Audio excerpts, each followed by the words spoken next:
To say it on camera. No. That's the thing you're getting. Well, the trouble is, life is very difficult at the moment because I actually own the property because my husband died 2 years ago. Oh no. And we owned it 50-50 and we left it to each other, and we've got 2 grandchildren. I've got 2 great-grandchildren now. Yeah. But it is such a job to know what to do. I mean, they're both hard working and pretty honest, but what's going to happen in the future, I do not know. Well, It's a bloody nightmare. can't you hand it down to your sons or? Well, I can't, because I've got a son. Life is very difficult, isn't it? And don't repeat me on these things. But a lot of people don't like their in-laws. We got the best bloody daughter-in-law in the world, and thank God at least they had 2 children. But then he decides he's gay. But they still all talk to one another and get on, so there's a lot to be thankful for. But it is life, it makes it very difficult. But he's very hard working, and he does a lot of work for the government agricultural wise, and he's all over the country, you know. He might be in Scotland one week and somewhere else the next. But as I say, they don't want us anymore. It's very, very difficult to know what to do. But what's him being gay got to do with the farm? Well, and nothing and really farm in work. a way, but it makes your life very difficult. How does it make your life difficult? Just Well, out of interest. It just does, because you tend to. You don't know whether to pass the farm on to him or the next generation. Because you don't know where it's going to inherit to. It's very difficult. Yeah, because normally. But the only thing is, I can say, all of them, they're all pretty honest and hard working and pretty upright, and they all still talk to one another. Even my ex-daughter-in-law. So I've got a lot to be thankful for, but it makes life very difficult when they don't want farming anymore. I mean, it's like who doesn't want farming? Who doesn't want farming? Well, people in general. It's true. Or the government doesn't. It's true. Anyway. It's true. They don't. I mean, they want their green wellies and their terrace. I mean, like no, the little village where we moved from, because we moved from what was Huntingdonshire. We had one farm in Huntingdonshire and one in Northamptonshire. They were about 3 miles apart, and I'm going back about 30 odd years now. And one of the reasons we moved was people sold they're nice little villages, but people sold their gardens off to be built on.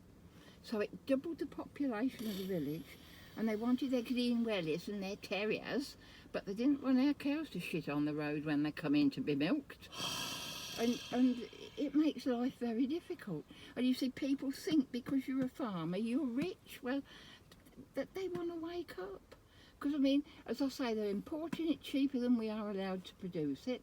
And when you look at what's going on in the news, a lot of these little countries they're importing it from are bombing and fighting one another.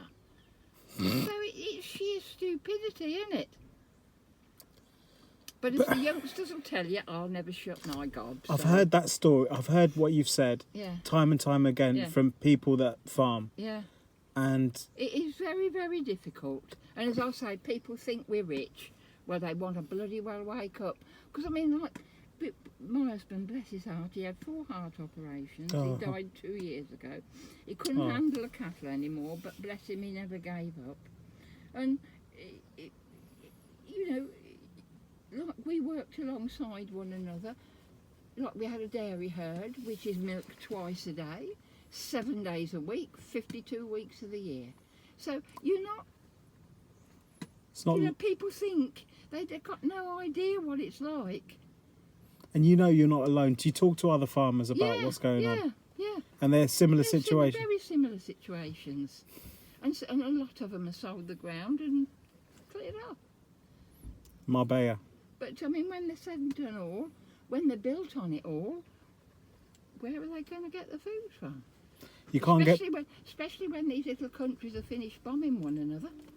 You can't get food from concrete, really, can you? No. So what's the future for British farming? You know what they say, my family says about me?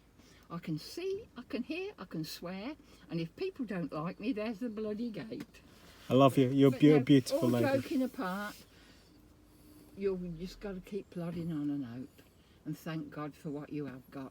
But it is very, very difficult, and it's a bit frightening and wondering what will happen in the future. But it will all alter because they've all got to eat and they'll wake up one day, won't they? Do you believe in God or anything like that? Yes, I do. Wow. Does that help you? Oh, yes, I think it does. I pray every night. Wow. To Jesus? Yeah, everybody. I pray for, and I don't want to be nasty to anybody. I can see that. As I say, we've all got to eat, whether we're old, young, rich, poor, black, white or bloody khaki. We've all got to eat and they'll wake up one day. Amen to that. But, as I ain't joking apart. I'm nothing special. I'm a stupid old cow. But wow. We've all got to eat and thank God for everything. Because where I live, most nights you can't even see a light. It was a big move for us to come there because we put in an offer for it in the West Country and they put the price up. And then this one we said, oh, it's too near Gatwick, it's too near Brighton. And our agent said, go and have a look. And we came here it was over 30 years ago now. And you look at most nights, especially, when the weather's nice, you can't even see a light. And during the day, even especially from upstairs, you can look over the fields and you can see Chanctonbury Ring and the South Downs in the distance. It's beautiful. And our neighbours, we live up the top of a little lane, and they're all very pleasant people. So, thank God we've got a lot to be thankful for. But you see, you never know what's going to happen. You don't know who's going to come into an area and start being troublesome. You just do not know. But I suppose I shan't be that long here because I'm 84 next time. And, as I tell you, I'll never shut me gob. But never mind. Thanks. As me hubby used to say, bless him, buy British food and don't knock farmers while you've got a full belly. And he meant it. Thanks. Bless his heart, he never shut up. And he was very hard working. Okay. And it's amazing the amount of people who still tell me how much they miss talking to him, so. But when you get on your own, I feel terribly lonely without him, bless him. Yeah. It's just how life gets you, and I think you've got to try and look on the bright side of life. I mean, it's like we've got through the farmyard, we've got a bridle road goes through, so horse riders and walkers and bikers can come through. We don't see many. Most of them are pretty decent, but you get the odd remark because we've got some caravans parked up there. And as I said, most of these vehicles don't move from one month to the next, so they're not hurting anybody, and their little bit of rent is helping us keep going. So we can provide food. How can I help you? Like, if I was, how could I help you go? Do you rent caravans there, or? Well, we've got several people with caravans, but you see, I don't do that now. The youngsters do the work. Who are the youngsters? That your relatives and friends? Two grandchildren. Oh, they help. Oh yes, yeah. Because my granddaughter, she's got a horse livery yard there, so that's helpful. And my grandson, he's an electrician. He's got his own business. He actually isn't based with us, but he's going out working every day, and they look over the farm between them. But as I say, it is very, very difficult to know what to do. It really is. And as I say, people think because you've got a bit of ground, you're very rich, and they'll wake up eventually. Do you think you'll pass it on to your grandson, one of the granddaughters, eventually? Yes, hopefully, yes. And they're far from stupid. They're very hard working. And as I say, they're far from stupid. So, but what'll happen, you do not know. You don't know. It's not easy. No. But never mind. I'll never shut up. No, I love listening to you. You've got lots of wisdom to give. I tell you that.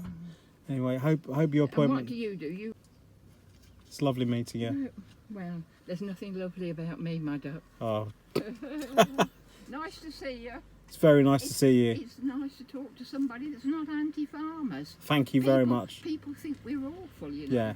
Yeah. Never mind. It's Lo- okay. Lots of people on your side. Oh, I'll never shut up. No, lots of people on your side. Keep it going. Thank you. Bye.